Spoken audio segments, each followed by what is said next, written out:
Assalamualaikum warahmatullahi wabarakatuh. Hari ini saya akan menjelaskan sedikit tentang beberapa organisasi perjuangan kemerdekaan Indonesia. Yang pertama ada Sarekat Islam.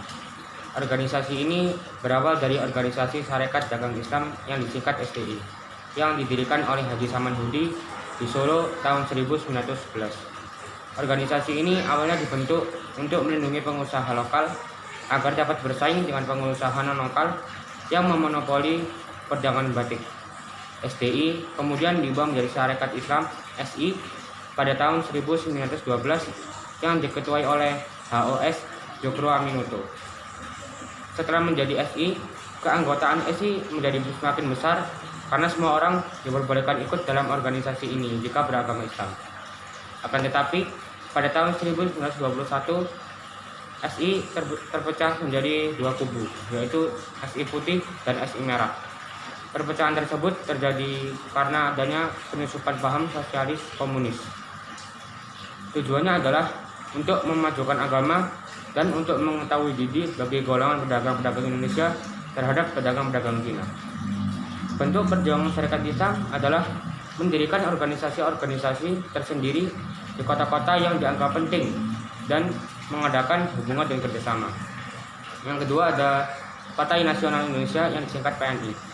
PNI merupakan perkumpulan yang dibentuk Soekarno pada tanggal 4 Juli 1927. PNI bergerak dalam bidang politik, ekonomi, dan sosial. Setelah Kongres tahun 1928 di Surabaya, anggotanya semakin meningkat sehingga mengkhawatirkan pemerintah kolonial. Akhirnya pada 20 Desember tahun 1929, 4 tokoh PNI yaitu Soekarno, Gatot Mangkoepradjo, Maskun, dan Soepridinata ditangkap dan dihukum oleh Pengadilan Bandung. Soekarno kemudian menyampaikan pembelaan dengan Indonesia Menggugat.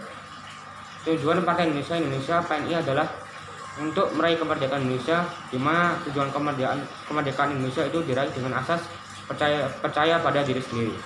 Bentuk perjuangan PNI adalah mengusahakan perubahan ketatanegaraan, menuntut agar undang-undang yang melarang berdirinya sekolah dihapus dan menghapus perbedaan politik, sosial, dan intelektual dalam menghadapi penjajah. Yang ketiga ada Budi Utomo. Organisasi ini berawal dari gerakan Dr. Wahidin Sudirohusodo yang berkeliling Jawa untuk mensosialisasikan pentingnya pendidikan. Selain mensosialisasikan pendidikan, terdapat pula dana pendidikan untuk mereka yang kurang mampu. Dana pendidikan tersebut disebut dengan study fund. Kemudian pada tahun 1907 terjadi pertemuan antara Dr. Wahidin Sudirohusodo dengan Sutomo, seorang mahasiswa Stovia. Sutomo tertarik dengan gagasan Dr. Wahidin Sudirohusodo, lalu mendirikan organisasi Budi Utomo pada tanggal 20 Mei 1908. Organisasi ini merupakan organisasi pertama yang didirikan oleh bangsa Indonesia dan beranggotakan mahasiswa Stovia. Berdirinya organisasi ini merupakan tonggak awal kebangkitan nasional, sehingga hari lahirnya Budi Utomo ditetapkan sebagai Hari Kebangkitan Nasional.